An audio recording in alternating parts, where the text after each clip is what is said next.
दोस्तों, आज की कहानी है पवित्र रिश्ता। दोस्तों, कहानी शुरू करने से पहले अगर आपने हमारे चैनल को सब्सक्राइब नहीं किया है तो सब्सक्राइब कर लीजिए ताकि आपके पास पहुंचे हर नया वीडियो। लिव इन रिलेशनशिप एक ऐसा रिश्ता जो समाज में विवादों से भरा है। लिविंग जिसमें स्त्री पुरुष का जोड़ा बिना शादी की विवाहित तरीके से एक साथ रहता है और एक दूसरे के दायित्व उठाता है।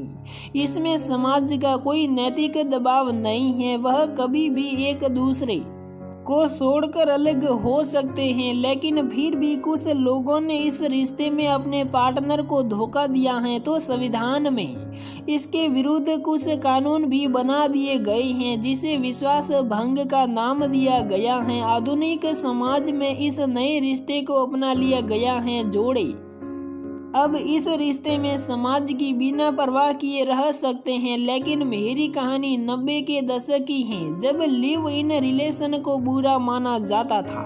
सरस्वती और साहिल दोनों एक ही कंपनी में नौकरी करते थे। साथ काम करते करते दोनों में अच्छी दोस्ती हो गई थी। साहिल सरस्वती के घर भी आता जाता था। सरस्वती के परिवार के लोग साहिल को बेहद पसंद करते थे। वह चाहते थे कि साहिल और सरस्वती विवाह के बंधन में बंध जाए। दोनों ही अपने रिश्ते को लेकर थोड़ा असमंजस में थी क्योंकि वे दोनों एक दूसरे को दोस्त से अधिक नहीं मानते थे। फिर उस समय मैं स्त्री पुरुष की दोस्ती को दोस्ती नहीं समझा जाता था। सरस्वती पर उसके माता पिता साहिल से शादी का दबाव डाल रहे थे। सरस्वती ने अपने परिवार को बताया कि मेरा मन में उसके प्रति कोई पति वाली भावना नहीं है, वह सिर्फ मेरा दोस्त है। तो उसके पिता ने उसे साफ लफ्जों में कह दिया, अगर तुम उसके साथ शादी नहीं करना चाहती हो तो उसके साथ दोस्ती का रिश्ता भी हमें स्वीकार नहीं है क्योंकि समाज इसे स्वीकार नहीं करेगा। साहिल का सरस्वती के घर आना जाना कम हो गया था। सरस्वती के लिए वर ढूंढने लगे। एक दिन उसके माता पिता सरस्वती का रिश्ता तय करने दूसरे शहर गए, लेकिन रास्ते में ही सरस्वती के माता पिता की मृत्यु एक दुर्घटना में हो गई। यहीं से सरस्वती के जीवन का संघर्ष शुरू हो गया। घर परिवार को संभालने की जिम्मेदारी अब सरस्वती पर आ चुकी थी। सरस्वती की एक छोटी बहन जो उससे 4 साल छोटी थी, उसकी चिंता सताने लगी। भाई को पढ़ाने की भी जिम्मेदारी सरस्वती पर ही थी। दिन भर नौकरी और फिर बहन भाई की देखरेख में वह अपने को भूल ही गई थी। एक दिन साहिल ने सरस्वती से कहा कि तुम मुझे बेहद परेशान लग रही हो, क्या मैं तुम्हारी कुछ सहायता कर सकता हूँ? तो सरस्वती ने साहिल से कहा, क्या तुम मेरी छोटी बहन से शादी कर सकते हो? अगर तुम उससे शादी कर लेते तो मुझे उसकी चिंता दूर हो जाती है। साहिल ने कहा, तुम्हें अपनी बहन की शादी की इतनी जरूरी क्यों है? अभी तो 1 साल है उसके ग्रेजुएशन पूरा होने में, तब तक हम रुक सकते हैं। इसी साल में उसके लिए वर की तलाश करते हैं और अच्छा लड़का मिलते ही उसकी शादी कर देंगे। लेकिन सरस्वती ने कहा, मुझे उसकी शादी की जल्दी इसलिए है क्योंकि वह एक सुलबुली लड़की है। मुझे उसके हाव भाव से ऐसे लगता है कि कहीं जीवन में कोई गलती ना कर दे। बड़ी बहन होने के नाते मैं उसके जीवन को लेकर थोड़ी परेशान हूँ। लड़की की इज्जत काश की दवा होती है, इज्जत पर कोई आंच न आई, इसलिए मैं चाहती हूँ कि वह जल्दी से जल्दी शादी कर ले। साहिल ने कहा, तुम अपनी बहन को लेकर कुछ ज्यादा ही सोच रही हो, ऐसा कुछ ना होगा। सरस्वती ने साहिल को बताया कि उसने अपनी बहन को एक लड़के के साथ घूमते देखा है। उसने उस लड़के की पूछताछ की तो पता चला कि वह लड़का आवारा और निकम्मा है। उसने अपनी छोटी बहन राशि को समझाने की कोशिश की तो उसने कहा कि तुम भी तो साहिल के साथ घूमते हो, उसे मेरी बात समझ नहीं आ रही, इसीलिए मैं चाहती हूँ समय रहते बहन के हाथ पीले हो जाए। बहुत सोचकर मुझे यही समझ आया कि तुमसे बेहतर कोई लड़का मुझे अपनी बहन के लिए नहीं मिल सकता। साहिल ने सरस्वती की दोस्ती के खातिर शादी के लिए हामी भर दी। कुछ दिन बाद सरस्वती की बहन राशि की शादी साहिल से धूमधाम से हो गई। राशि एक नकसड़ी लड़की थी जिसकी जिद साहिल को मन मारकर पूरी करता, लेकिन राशि फिर भी उसके साथ खुश नहीं थी। कुछ समय बाद राशि ने जुड़वा बेटों को जन्म दिया, लेकिन राशि बच्चों को संभालने की जिम्मेदारी नहीं लेना चाहती थी। वह तो आजाद पंछी की तरह घूमना चाहती थी, इसलिए वह अपने जीवन से खुश नहीं थी। उसे साहिल की आदर्शवादी बातें बोरिंग लगती थी। वह घर गृहस्थी के कार्य ढंग से नहीं कर पाती थी। साहिल जब उसे समझाता तो वह झगड़ा करने लगती थी। उसके मन में कोई और ही बसा था।